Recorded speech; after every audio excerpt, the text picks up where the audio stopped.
A minha alma tem sede de vós e vos deseja, ó Senhor. Queridos irmãos e irmãs, a temperatura desse domingo, com facilidade, nos ajuda a entender a verdade desta afirmação. O calor nos faz sentir mais sede. E é exatamente por causa do efeito do calor, o efeito natural, que a palavra de Deus usa dessa imagem para dizer o que é que eu devo sentir para com Deus. Sede. A minha alma tem sede de vós e vos deseja. A sede que eu tenho de Deus é o desejo que eu tenho dele. O Salmo, que foi a resposta à primeira leitura, o Salmo 62, nos ajuda a entender qual é a mensagem que esse domingo quer nos passar. Vocês sabem que estamos chegando no final do ano litúrgico. Daqui mais 2 semanas encerramos mais um ciclo da liturgia, e aí vem o advento e começamos um novo ano, um novo ciclo. E a igreja, iluminada pelo Espírito Santo, é uma mãe muito sábia.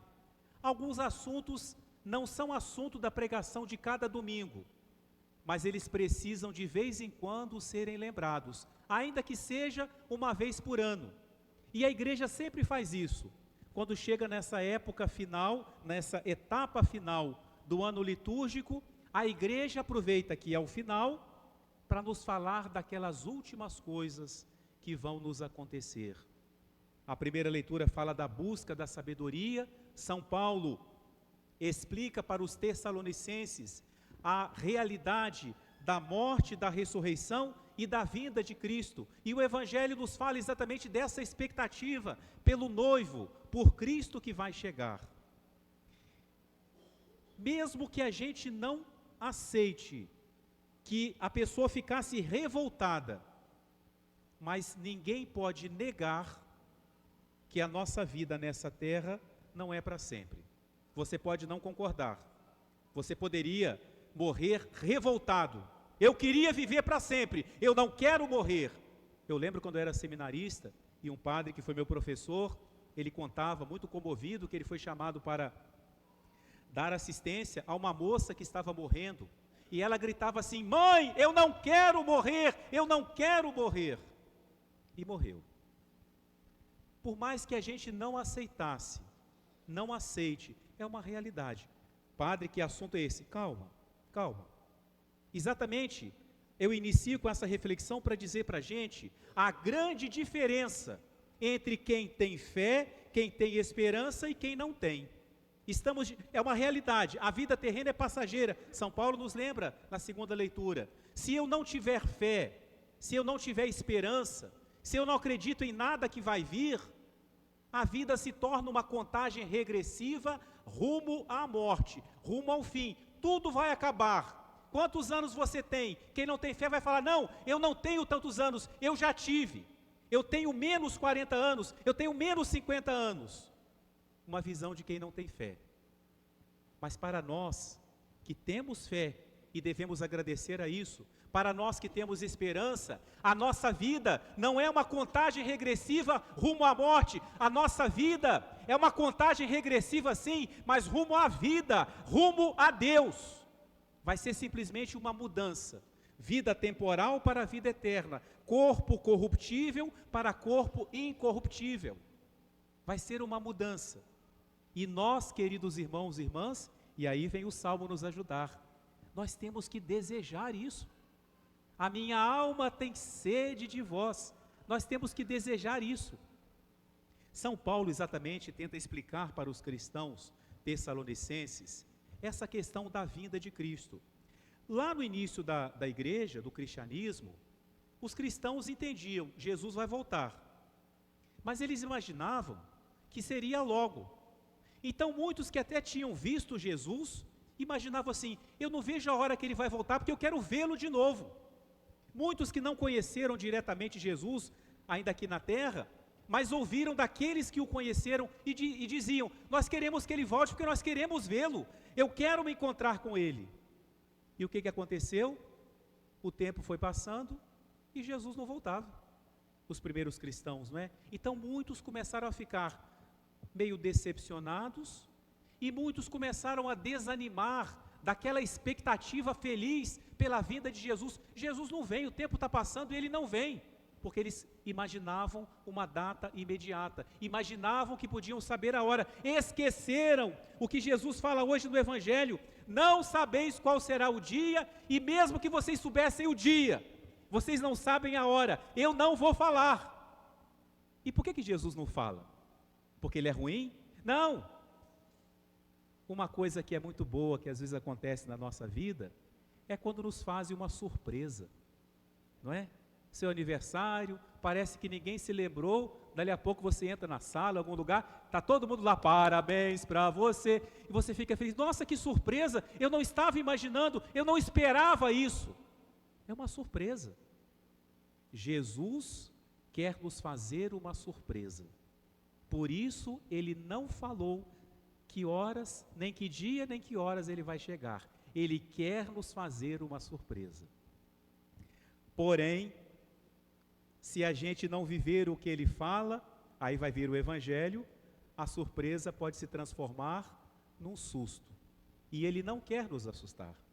E por isso Jesus fala hoje: vigiai, fiquem me esperando, não cochilem, fiquem me esperando, porque eu quero que seja uma surpresa. Eu quero que quando eu chegar, vocês falem assim: até que enfim, Jesus. Eu não quero que vocês digam: Jesus, mas já. Ele não quer ouvir de nós mas o senhor já chegou? Eu não estava esperando. Não, ele quer ouvir de nós um até que enfim. Chegou o momento tão esperado, a minha alma tem sede de vós. Vejam, queridos irmãos, esse salmo. Primeiro fala: desde a aurora, ansioso eu vos busco, a minha alma tem sede de vós. Depois fala: penso em vós no meu leito de noite, nas vigílias é a madrugada, eu suspiro por vós. Eu vivo pensando em Deus, eu vivo nessa expectativa, um dia eu vou me encontrar com Ele. E por isso Jesus conta então essa parábola, que para a gente entender, temos que entender como era o casamento naquele tempo. Jesus compara hoje esse encontro a uma festa de casamento. O noivo saía da sua casa, ia até a casa da noiva, lá ele recebia a noiva, e então eles iam em festa, já ali pela estrada, para o local onde ia ser celebrado o casamento, que durava uma semana. Não era uma noitezinha, um jantarzinho, não, era uma semana de festa. Por isso que em Caná o vinho não deu, não é? Era uma semana de festa. E havia as damas, vamos chamar assim, essas 10 jovens eram as damas, não são noivas não, gente, eram as damas, que acompanhavam os noivos. Elas preparavam as suas lamparinas, muitas vezes colocavam na ponta de varas, faziam uma espécie de archotes, e elas iam, igual os coroinhas entram na missa, olha o simbolismo que sempre continua, né? Elas iam levando estas tochas acesas para iluminar o caminho durante a noite. 5 das moças da história eram cuidadosas, eram prudentes, pensaram assim: que hora que o noivo vai chegar? Vai que ele demora, pelo jeito quem atrasava naquele tempo era o noivo, né? Vai que ele demora. Se fosse nos casamentos de hoje, tinha que levar 5 litros de azeite de reserva, né? Com os atrasos que tem. Vai que demora, vamos levar uma garrafinha de azeite, garrafinha de barro, né? 5, mais estabanadas, pegaram a lamparina, vamos para a festa. Não pensaram em nada. O noivo demora, na hora que alguém fala: ó, atenção, o noivo está chegando, vamos formar. Ide ao seu encontro, é isso, vamos formar aí a procissão. As 5 estabanadas olham para a sua lamparina, está apagando, o óleo acabou, na hora que eu preciso dele, eu não tenho. O que significa essa lamparina, esse óleo? Essa chama acesa é a nossa vida, é a nossa fé, é essa vigilância. Eu quero estar com a minha lamparina acesa, esperando a Jesus. A minha alma tem sede de vós, e vos deseja, Senhor. E o que é o azeite? É o que mantém essa chama acesa. O que é esse azeite? Ele é muita coisa, mas nós podemos resumi-lo dizendo que ele é a nossa vida de fé, a nossa vida cristã. Praticar o bem, praticar a caridade, ter vida de oração, ter comunhão com Deus, amar os irmãos, viver de uma forma coerente, fazer o bem, esse é o azeite.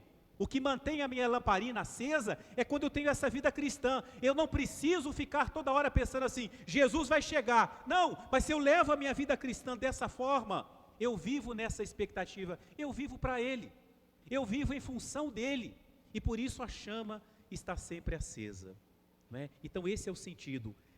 Ter a lamparina acesa ou ter a lamparina apagada é que vai fazer com que esse momento seja uma surpresa ou seja um susto. Deus, no seu grande mistério, deixa um pouco a nossa escolha, né? Que nós tenhamos as nossas lâmpadas acesas.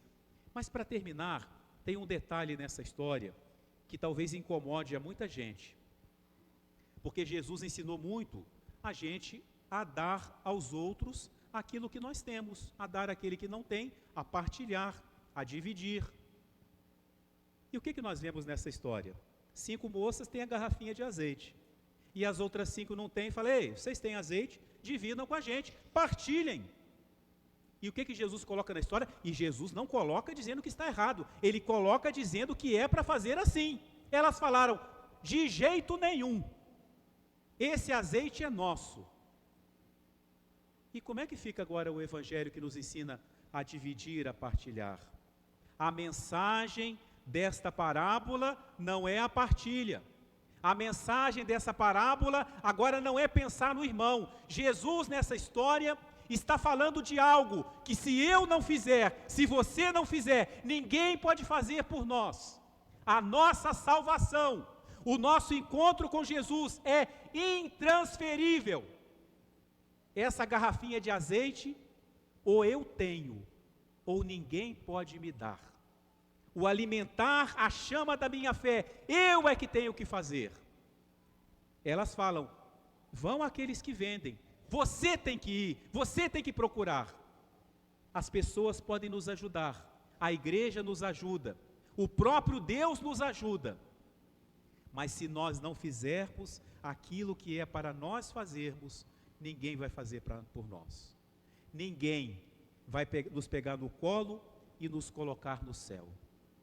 Nós é que temos que fazer a nossa parte. Sozinhos não somos capazes. Deus vai nos ajudar, mas nós temos que fazer a nossa parte. É isso que Jesus quer ensinar. Ele não ensina aqui o egoísmo, porque a mensagem hoje é outra. É essa vigilância e essa preocupação. Eu tenho que fazer a minha parte.